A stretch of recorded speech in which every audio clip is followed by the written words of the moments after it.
નમસ્કાર દર્શક મિત્રો, હું દિશા ત્રિવેદી નર્મદા સમાચારમાં આપનું સ્વાગત કરું છું। સૌપ્રથમ જોઈશું આજના મુખ્ય સમાચાર। ગુજરાતમાં એકમાત્ર ભરૂચમાં ક્ષત્રિય સમાજ દ્વારા ઉજવાતો કાજરા ચોથનો ઉત્સવ। સેવાશ્રમ રોડથી હિંગળાજ માતાના મંદિર સુધી નીકળી વિશાળ શોભાયાત્રા। કાજરાના પ્રતીકને સિંધવાઈ માતાના ચોકમાં માથે બેસાડી નચાવ્યા। અંકલેશ્વરના ઉદ્યોગો માટે આશીર્વાદરૂપ સીઈટીપી યોજનાને જીપીસીબીની હરી ઝંડી। અંદાજે 550 કંપનીઓને કુલ 15.5 એમએલડી નવા ટ્રીટમેન્ટ પ્લાન્ટની ભેટ મળશે।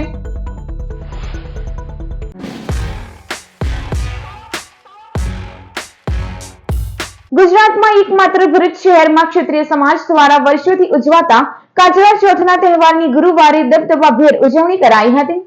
શહેરના સેવાશ્રમ રોડ સ્થિત સિંધવાઈ માતાજીના મંદિર ખાતેથી હિંગળાજ માતાજીની ભવ્ય શોભાયાત્રા નીકળી હતી। કાજરા ચોથના ઉત્સવ અંગે ભાગવત ગીતાના 9મા સ્કંદના 15મા અને 16મા અધ્યાયમાં તહેવારની કથા વાર્તાનો ઉલ્લેખ જોવા મળે છે। પિતાના મૃત્યુનો બદલો લેવા પરશુરામ ભગવાન પૃથ્વી પરથી ક્ષત્રિયોનો નાશ કરવા આવ્યા તે સમયે ક્ષત્રિયો પોતાની જાત અને જ્ઞાતિને બચાવવા હિંગળાજ માતાજીને શરણે આવ્યા હતા। ચૈત્રવદ અમાસના દિવસે તેમણે હાલા પર્વતમાં હિંગળાજ માતાજીનું સ્થાપન કર્યું હતું। હિંગળાજ માં એ ફરીથી પોતાના સંતાનો ઉપર દયા દાખવી અને તેમને હાથ વણાટનો હુન્નર બનાવ્યો હતો। ક્ષત્રિયો દ્વારા સૌથી પહેલા 9 દિવસની મહેનત બાદ એક ચૂંટણી શ્રાવણ વદ ચોથના દિવસે સમાજના લોકો દ્વારા માતાજીને ઓઢાવવામાં આવી હતી। ત્યારથી ભરૂચમાં વસતો ક્ષત્રિય સમાજ કાજરા ચોથના નામે આ ઉત્સવની ઉજવણી કરે છે। આજે કાજરાનું પ્રતીક લઈને સૌ જ્ઞાતિજનો શહેરના સિંધવાઈ માતાના મંદિરે એકત્ર થયા હતા, જ્યાં હોમ હવન અને પૂજા કરાઈ હતી। જે બાદ કાજરાના પ્રતીકને સિંધવાઈ માતાના ચોકમાં માતાજીના બાજેટની માથે બેસાડી નચાવવામાં આવ્યા હતા।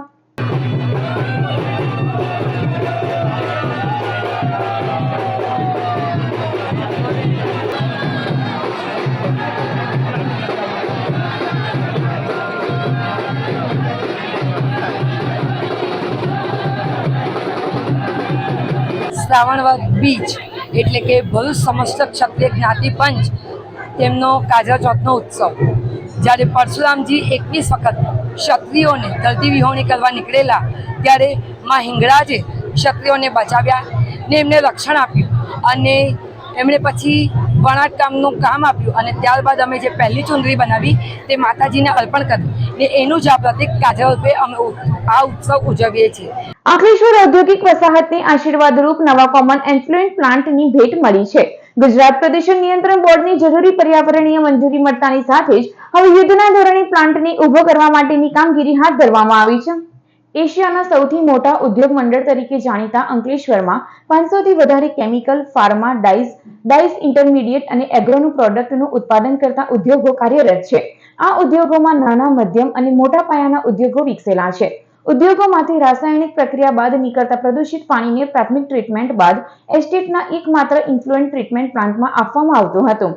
તેની ક્ષમતા માત્ર 1.5 એમએલડી હોવાના કારણે નવા ઉદ્યોગોના આગમન અને જૂના ઉદ્યોગના વિસ્તરણ પર જાણે લગામ લાગી ગઈ હતી। જૂના એફ્લુએન્ટ ટ્રીટમેન્ટ પ્લાન્ટના વિસ્તરણ અને ઉદ્યોગ મંડળની નવા એફ્લુએન્ટ ટ્રીટમેન્ટ પ્લાન્ટની મંજૂરી માટે લાંબા સમય સુધી ઉદ્યોગ જગતના અગ્રણીઓએ જહેમત ઉઠાવી હતી।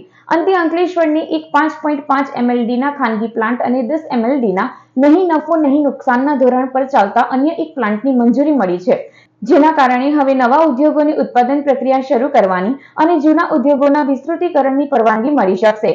લાંબા સમયથી જીપીસીબી દ્વારા રાસાયણિક પ્રક્રિયા બાદ નીકળતા પ્રદૂષિત પાણીના ટ્રીટમેન્ટ માટેની સુવિધાના અભાવે નવા ઉદ્યોગોની ઉત્પાદનની પ્રક્રિયા માટે પરવાનગી મળી ન હતી। અંકલેશ્વર ઔદ્યોગિક મંડળ દ્વારા અંકલેશ્વર વેસ્ટ વોટર મેનેજમેન્ટ એસોસિએશનની રચના કરવામાં આવી છે। આ એસોસિએશનને ટ્રસ્ટ એક્ટ હેઠળ રજીસ્ટર્ડ કરવામાં આવ્યો છે અને હવેથી આ મંડળ જ અંકલેશ્વરની ફાળવવામાં આવેલ 10 એમએલડીના કોમન એફ્લુએન્ટ ટ્રીટમેન્ટ પ્લાન્ટને ચલાવશે। આ સીઈટીપીને ગુજરાત પ્રદૂષણ નિયંત્રણ બોર્ડ દ્વારા પર્યાવરણીય પરવાનગી મળી ચૂકી છે। અંકલેશ્વર એસ્ટેટ એશિયાના મોટું એસ્ટેટ છે।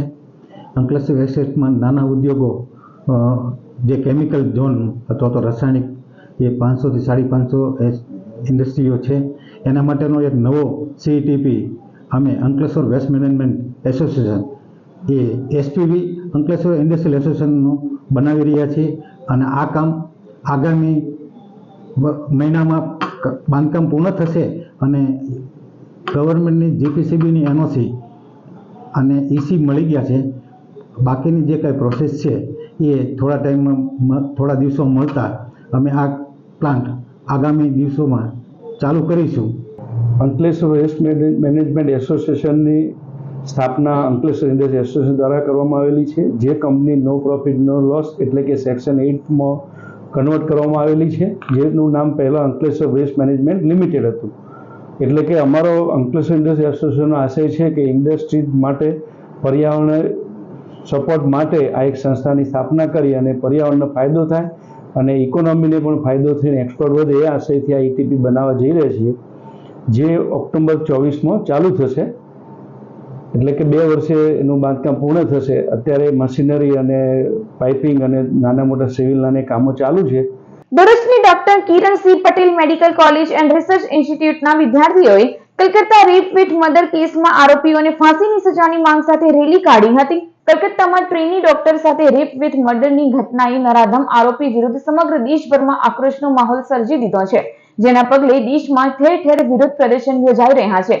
ત્યારે ભરૂચની doctor Kiran C Patel medical college and research ઇન્સ્ટિટ્યૂટના ડોક્ટર, પ્રાધ્યાપકો, વિદ્યાર્થીઓ તેમજ નર્સિંગ અને તમામ સ્ટાફ દ્વારા સિવિલ હોસ્પિટલથી રેલી યોજી આ ઘૃણાસ્પદ ઘટનાનો વિરોધ કરવામાં આવ્યો હતો.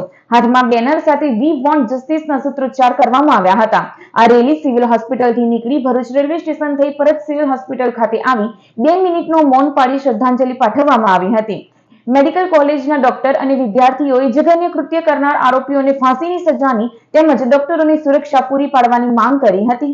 આરજીકર મેડિકલ કોલેજ કલકત્તામાં સેકન્ડ યર પીજીના સ્ટુડન્ટ સાથે જે અમાનવીય વર્તાવ થયું છે અને તેની હત્યા થઈ છે, તે નિમિત્તે doctor Kiransinh Patel medical college and research ઇન્સ્ટિટ્યૂટનું સિવિલ હોસ્પિટલ ભરૂચના માધ્યમથી પ્રાધ્યાપકો, ડૉક્ટર્સ, નર્સિંગ સ્ટાફ, અમારા સ્ટુડન્ટો અને તમામ સ્ટાફ એક સંદેશો આપવા માંગીએ છીએ કે આવા અમાનવીય કૃત્યો ન થાય અને પ્રજામાં પ્રજાજોગ સંદેશ જાય. અમે પણ ડૉક્ટર છે, અમે પણ માનવી છે. અમે જો લોકોના જીવ બચાવતા હોય તો અમારો જીવ પણ એટલો જ મહત્ત્વનો છે.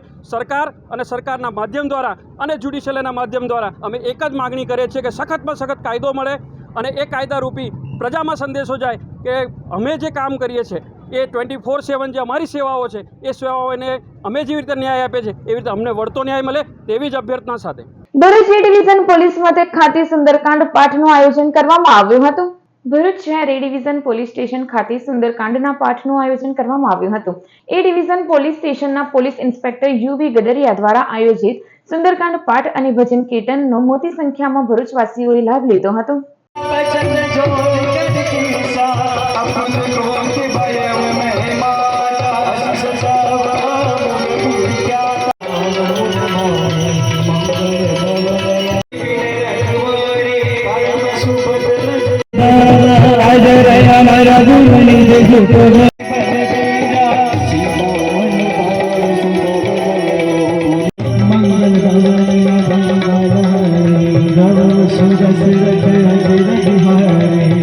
અંકલેશ્વરમાં ગણેશ મહોત્સવ દરમિયાન કાયદો અને વ્યવસ્થાની પરિસ્થિતિ જળવાઈ રહે તે હેતુથી પોલીસ અને ગણેશ મંડળો વચ્ચે બેઠક યોજાઈ હતી.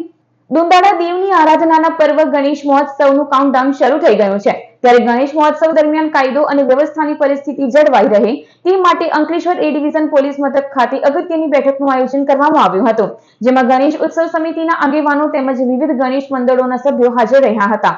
અંકલેશ્વર વિભાગીય પોલીસ વડા ડોક્ટર કુશલ ઓઝાની અધ્યક્ષતા હેઠળ મળેલી બેઠકમાં ગણેશજીની આગમન યાત્રા અને ત્યારબાદ 10 દિવસ સુધી ચાલનાર ગણેશ મહોત્સવ અંગે ચર્ચા વિચારણા કરવામાં આવી હતી. ગણેશ મહોત્સવ દરમિયાન કાયદો અને વ્યવસ્થાની પરિસ્થિતિ જળવાઈ રહે તે માટે સૂચનો પોલીસ દ્વારા કરવામાં આવ્યા હતા, તો ગણેશ મંદિરના પ્રશ્નોનું નિરાકરણ લાવવાની પોલીસે ખાતરી આપી હતી. આજરોજ અંકલેશ્વર એ ડિવિઝન પોલીસ સ્ટેશન તથા બી ડિવિઝન પોલીસ સ્ટેશન વિસ્તારમાંથી ગણપતિજીના આગમન અને સ્થાપના માટે જે કાર્યક્રમ અને એના માટે જે આયોજન મંડળો જે છે તે લોકો સાથે મિટિંગનું આયોજન કરવામાં આવ્યું હતું. આ જે કાર્યક્રમ જે છે તે ખૂબ જ હર્ષોલ્લાસ સાથે તથા વ્યવસ્થા અને કાયદો જળવાઈ રહે તેના માટે એક પ્રકારના સંકલન માટે પોલીસ દ્વારા આ મિટિંગનું આયોજન કરવામાં આવ્યું હતું, જેમાં મોટી સંખ્યામાં ગણેશ મંડળો દ્વારા હાજરી આપવામાં આવી હતી અને એક સકારાત્મક ચર્ચા અને એને કઈ રીતે વધુ સારી રીતે ઉજવી શકાય તે બાબતેની એક ચર્ચા કરવામાં આવી હતી. અંકલેશ્વર એ ડિવિઝન પોલીસ સ્ટેશનના પીઆઈ ગોયલ સાહેબ અને ડીવાયએસપી સાહેબે અંકલેશ્વરના મંડળોને બોલાવ્યા, એક મિટિંગ કરીને બોલાવ્યા હતા અને કઈ રીતે સારી સુવિધા આપી શકીએ અને આપણે લઈ શકીએ એના માટેની એક ચર્ચા થઈ હતી. સર્વે મંડળોએ પોતાના પ્રશ્ન રજૂ કર્યા હતા અને પીઆઈ સાહેબ અને ડીવાયએસપી સાહેબે ખૂબ સરસ રીતે સુવિધા અપાય એ રીતે એનું એક આયોજન તૈયાર કર્યું હતું. માટે આવનાર દિવસોમાં ગણેશજીનું આગમન થવાનું હોય એ માટે ની આ મિટિંગ યોજી હતી. ભરૂચ ક્રાઇમ બ્રાન્ચે છેલ્લા 17 વર્ષથી મહિલા અત્યાચારના ગુનામાં ફરતા આરોપીની અંકલેશ્વરમાંથી ધરપકડ કરી કાયદેસરની કાર્યવાહી હાથ ધરી છે. ભરૂચ ક્રાઇમ બ્રાન્ચનો સ્ટાફ અંકલેશ્વર વિસ્તારમાં પેટ્રોલિંગમાં હતો તે દરમિયાન પોલીસના કર્મીઓની બાતમી મળી હતી કે અંકલેશ્વર શહેર એ ડિવિઝન પોલીસ મથકના મહિલા અત્યાચારના ગુનામાં છેલ્લા 17 વર્ષથી ફરાર આરોપી અલ્લાહબક્ષ ઉર્ફે વસંત યુસુફ સમમાં ગુમાનદેવ બ્રિજ પાસે તબેલામાં રહે છે અને હાલમાં અંકલેશ્વર 3 રસ્તા સર્કલ પાસે જોવા મળ્યો છે. જેના આધારે પોલીસે વોચ ગોઠવી હતી અને છેલ્લા 17 વર્ષથી ફરાર આરોપીની પોલીસે ધરપકડ કરી હતી. આરોપી વિરુદ્ધ વર્ષ 2008માં અંકલેશ્વર શહેર એ ડિવિઝન પોલીસ મથકે મહિલા અત્યાચાર બાબતનો ગુનો નોંધાયો હતો. પોલીસે આરોપીની ધરપકડ કરી તેની વિરુદ્ધ કાયદેસરની કાર્યવાહી હાથ ધરી છે. અંકલેશ્વરના ભૂખ્યાની ભોજન ખાતે મરહુમ અહેમદ પટેલના 75મા જન્મદિન નિમિત્તે પુત્રી મુમતાઝ પટેલની ઉપસ્થિતિમાં ભૂખ્યાઓને ભોજન પીરસવામાં આવ્યું હતું. ગતરોજ મરહુમ અહેમદ પટેલના 75મા જન્મદિન નિમિત્તે વિવિધ સેવાકીય કાર્યક્રમો યોજાયા હતા. જેના ભાગરૂપે અંકલેશ્વરના ભૂખ્યાની ભોજન ખાતે મરહુમ અહેમદ પટેલના 75મા જન્મદિન નિમિત્તે પુત્રી મુમતાઝ પટેલની ઉપસ્થિતિમાં કેક કટિંગ કરી ભૂખ્યાઓને ભોજન પીરસવામાં આવ્યું હતું. આ કાર્યક્રમમાં સંચાલક માંગીલાલભાઈ અને આમંત્રિતો ઉપસ્થિત રહ્યા હતા. અંકલેશ્વર બી ડિવિઝન પોલીસે બાપુનગર ઓવરબ્રિજ પાસે આવેલ ઝુંપડપટ્ટી નજીકથી જુગાર રમતી મહિલા સહિત 3 જુગારીઓને 12,000ના મુદ્દામાલ સાથે ઝડપી પાડ્યા હતા. ભરૂચ જિલ્લા પોલીસ વડા મયુર ચાવડા અને ડીવાયએસપી ડોક્ટર કુશલ ઓઝા દ્વારા જિલ્લામાં પ્રોહિબિશન જુગારની અસામાજિક પ્રવૃત્તિ ચલાવતા ઇસમો વિરુદ્ધ કાયદેસરની કાર્યવાહી કરવા આપેલ સૂચનાને આધારે બી ડિવિઝન પોલીસ મથકના પીઆઈ વીકે ભૂતિયાના માર્ગદર્શન હેઠળ સ્ટાફ પેટ્રોલિંગમાં હતો. તે દરમિયાન બાતમી મળી હતી કે બાપુનગર ઓવરબ્રિજ પાસે આવેલ ઝુંપડપટ્ટીમાં ખુલ્લી જગ્યામાં જુગારધામ રમાઈ રહ્યો છે. જેવી બાતમીના આધારે પોલીસે દરોડા પાડ્યા હતા. પોલીસે સ્થળ પરથી રોકડા મળી કુલ 12,000થી વધુના મુદ્દામાલ સાથે બાપુનગર ઓવરબ્રિજ પાસે હેમાબેન ઉર્ફે ગજરી કનુભાઈ સોલંકી, મોહમ્મદ યુસુફ નવાબ અને ગુલામ મોર તુફા ઉર્ફે મરસ્તાન પીરુ મલિકને ઝડપી પાડ્યા હતા. અંકલેશ્વરમાં રીવા સોશિયલ એન્ડ સ્પોર્ટ ચેરિટેબલ ટ્રસ્ટનો શપથ ગ્રહણ સમારોહ યોજાયો હતો. આ પ્રસંગે રીવા મેરેથોન 2 ની પણ જાહેરાત કરવામાં આવી હતી. અંકલેશ્વરમાં પર્યાવરણના જતનના હેતુસર કાર્યરત રીવા સોશિયલ એન્ડ સ્પોર્ટ્સ ચેરિટેબલ ટ્રસ્ટનો શપથ ગ્રહણ સમારોહ અંકલેશ્વરની લોટ્સ પ્લાઝા હોટલ ખાતે યોજાયો હતો. ટ્રસ્ટના ચેરમેન તરીકે રિદ્ધિ ફાર્માના હિરેન મોદીની વરણી કરવામાં આવી છે. આ સાથે જ વિવિધ જાહેરાત પણ કરવામાં આવી હતી, જેમાં રીવા મેરેથોન 2 નું લોન્ચિંગ કરવામાં આવ્યું હતું. આવનાર તારીખ 1 ડિસેમ્બરના રોજ રીવા મેરેથોન યોજાશે, જેમાં મોટી સંખ્યામાં લોકોને જોડાવા અનુરોધ કરવામાં આવ્યો છે. પર્યાવરણના જતનના હેતુસર વૃક્ષારોપણ, મેરેથોન, દોડ સહિતના કાર્યક્રમ આ ટ્રસ્ટ દ્વારા કરવામાં આવે છે. ત્યારે આ ગતરોજ યોજાયેલ કાર્યક્રમમાં ટ્રસ્ટના સભ્યો અને આમંત્રિતો ઉપસ્થિત રહ્યા હતા. અંકલેશ્વર ઇન્ડસ્ટ્રીયલ એસોસિએશનના જે કામો છે હાલના, એમાં આ વધારાનું એક કામ એટલે બહુ સારું કામ થશે અને એ કામ સાથે અમારું ઇન્ડસ્ટ્રીયલ એસોસિએશન કાયમ માટે જોડાયેલું રહેશે એવી અભ્યર્થના. આજે લોર્ડ્સ પ્લાઝા હોટલ ખાતે Reva social and sports charitable trust અને રેવા મેરેથોન 2 જ્યારે અહીંયા લોન્ચિંગ થઈ રહ્યું છે અને અમારા જે પહેલા પ્રેસિડેન્ટ તરીકે કિરણભાઈ મોદી રિદ્ધિ ફાર્મા, એને અમે અમારી ક્લબ તરફથી ખૂબ ખૂબ આવકારીએ છીએ અને એમની લીડરશિપમાં અમે પ્રયત્ન કરશું કે જે અમારો મેઇન મોટો છે રેવા સોશિયલ એન્ડ સ્પોર્ટ્સ ચેરિટેબલ ટ્રસ્ટનો, કે સ્પોર્ટ્સમાં બાળકોને જોડવા, એન્વાયરમેન્ટની જે અમે કામ કરવા માંગીએ છીએ એમાં ટ્રી પ્લાન્ટેશન અને એનું ઉછેર કરવો અને સાથે રેન વોટર હાર્વેસ્ટિંગ તથા સેન્સિબલ પ્લાસ્ટિકનો યુઝ કરી અને મા નર્મદા રેવાને કઈ રીતે આપણે વધારે સારી રીતે સુંદર બનાવી શકીએ એ ભરૂચ ડિસ્ટ્રિક્ટના લોકોનો, એનજીઓઝ હોય, ગવર્મેન્ટ હોય કે બીજી કોઈ પણ બોડીઝોનો સાથ સહકાર લઈ અને અમે આ કાર્યમાં આખું વર્ષ દરમિયાન કરતા રહીશું. આજરોજ Reva social and sports charitable ટ્રસ્ટનું લોન્ચિંગ થયું છે અને એની સાથે સાથે રેવા મેરેથોન 1ની રાષ્ટ્રીયની સફળતાને ધ્યાનમાં રાખીને આ વર્ષે રેવા મેરેથોન 2નું આજે ડિક્લેરેશન અમે કર્યું છે. 1 ડિસેમ્બરના આ ટ્રસ્ટ દ્વારા આજે રેવા મેરેથોન 2 યોજાશે. એના માટેનું આજે એક અમારું સંમેલન થયું છે અને એમાં સૌ જ અહીંની જીઆઈડીસી અને અંકલેશ્વર ટાઉનની સમગ્ર જનતાએ હાજરી આપીને એને શોભાવ્યું છે. આગામી ગણેશ ઉત્સવમાં શ્રીજીની શોભાયાત્રાને ધ્યાનમાં રાખી પાલિકા તંત્ર દ્વારા ઘટાદાર વૃક્ષોની ડાળીઓ દૂર કરવામાં આવી હતી. અંકલેશ્વર શહેરના વિવિધ મુખ્ય માર્ગોને અડીને અનેક વૃક્ષો આવેલા છે, જે વૃક્ષોને પગલે આગામી ગણેશ ઉત્સવમાં શ્રીજીની શોભાયાત્રામાં નડતરરૂપ નહીં થાય તે માટે અંકલેશ્વર નગરપાલિકાની ફાયર વિભાગની ટીમ દ્વારા આજ રોજ વિવિધ માર્ગ ઉપર ઘટાદાર વૃક્ષોની ડાળીઓ દૂર કરવાની કામગીરી હાથ ધરવામાં આવી હતી. ભરૂચના ઝાડેશ્વર વિસ્તારમાં આવેલ BAPS સ્વામિનારાયણ મંદિર ખાતે નવી શિક્ષણ નીતિની માતૃભાષાનું મહત્વ વધતી ગુજરાતી કાર્યક્રમ યોજાયો હતો.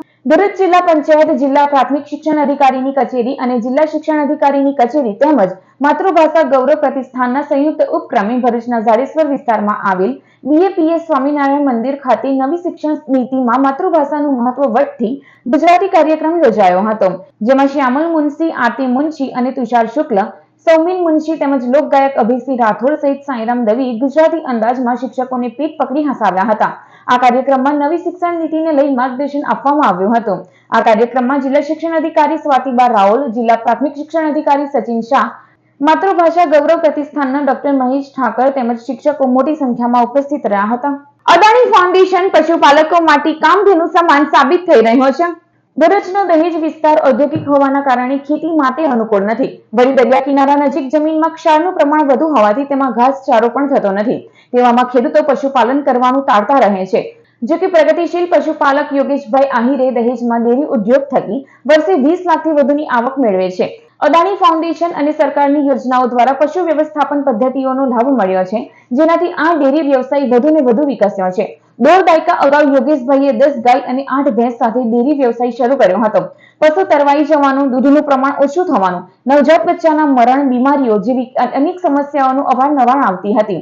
તેવામાં યોગેશભાઈનો સંપર્ક અદાણી ફાઉન્ડેશનની ટીમ સાથે થયો અને તેમની સમસ્યાઓનું સમાધાન હાથ વેકમાં થવા લાગ્યું. દહેજ વિસ્તારમાં જ્યાં 0% ખેતી છે, ત્યાં યોગેશભાઈ રોજિંદુ 160 લીટર દૂધ આપતી 25 થી વધુ વાછરડીઓ ધરાવે છે. નવેમ્બર 2017માં અદાણી ફાઉન્ડેશનનો Kamdhenu project BAIF institute of sustainable livelihood ડેવલપમેન્ટના સમર્થન સાથે દહેજ વિસ્તારના 12 ગામોમાં શરૂ થયો હતો.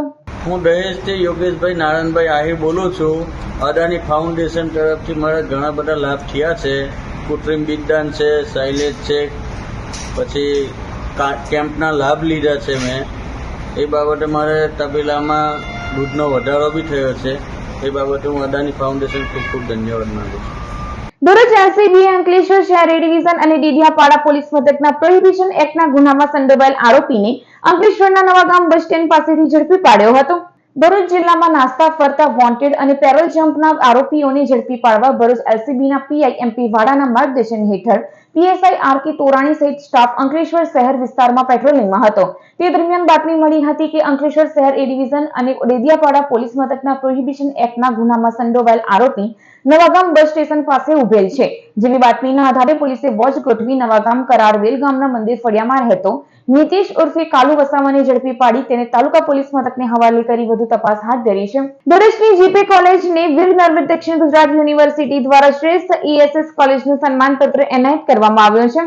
વર્ષ 2023-24માં રાષ્ટ્રભક્ત, સમાજ જાગરણ, સ્વાસ્થ્ય, સ્વચ્છતા અને વૃક્ષારોપણ, બ્લડ ડોનેશન, બૌદ્ધિક ક્ષેત્રે યુવા જાગરણ, સેવા શિબિર જેવા વિશિષ્ટ કાર્યો કર્યા તે બદલ વીર નર્મદ દક્ષિણ ગુજરાત યુનિવર્સિટી દ્વારા વિવિધ કોલેજોને શ્રેષ્ઠ ESS કોલેજને સન્માનપત્ર એનાયત કરવામાં આવ્યું હતું. જ્યારે ભરૂચની JP કોલેજને રાજ્ય કક્ષાના શિક્ષણ મંત્રી પ્રફુલ્લ પાનસેરિયાના હસ્તે શ્રેષ્ઠ ESS કોલેજનું સન્માનપત્ર એનાયત કરવામાં આવ્યું હતું, જે બદલ કોલેજ પરિવાર દ્વારા NSS વિભાગના પ્રોફેસર અને વિદ્યાર્થીઓને અભિનંદન પાઠવવામાં આવ્યા છે.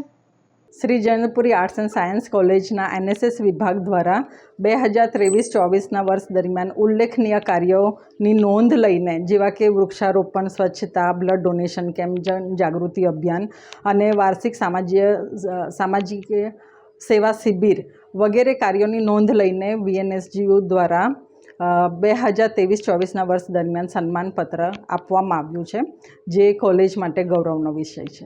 ભરૂચના તવડા ગામની ગાયત્રી સ્કૂલ ખાતે ફાયર સેફટી મોક ડ્રીલનું આયોજન કરવામાં આવ્યું હતું. રોટરી ક્લબ ભરૂચ સંકલ્પ અગ્નિ સુરક્ષા દ્વારા ભરૂચના તવડા ગામની ગાયત્રી સ્કૂલ ખાતે ફાયર સેફટી મોક ડ્રીલ યોજાઈ હતી, જેમાં આગ લાગે ત્યારે શું કરવું તે અંગે બાળકો અને સ્ટાફને માહિતગાર કરી તાલીમ પણ અપાઈ હતી, જેમાં ફાયર ઓફિસર ફૈઝાન તાજ અને ટીમે માર્ગદર્શન તેમજ નિદર્શન કર્યું હતું.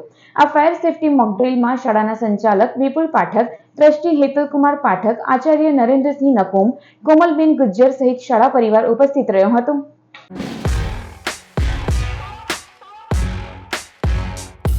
સમાચાર પૂર્ણ કરતા પહેલા એક નજર મુખ્ય સમાચારો ઉપર. ગુજરાતમાં એકમાત્ર ભરૂચમાં ક્ષત્રિય સમાજ દ્વારા ઉજવાતો કાજરા ચોથનો ઉત્સવ સેવાશ્રમ રોડથી હિંગળાજ માતાના મંદિર સુધી નીકળી વિશાળ શોભાયાત્રા. કાજરાના પ્રતીકને સિંધવાઈ માતાના ચોકમાં માથે બેસાડી નચાવ્યા. અંકલેશ્વરના ઉદ્યોગો માટે આશીર્વાદરૂપ CETP યોજનાને GPCBની હરી ઝંડી. અંદાજે 550 કંપનીઓને કુલ 15.5 MLD નવા ટ્રીટમેન્ટ પ્લાન્ટની ભેટ મળશે. તો આ હતા અત્યાર સુધીના નર્મદા સમાચાર. નવા સમાચારો સાથે ફરી મળીશું. નમસ્કાર.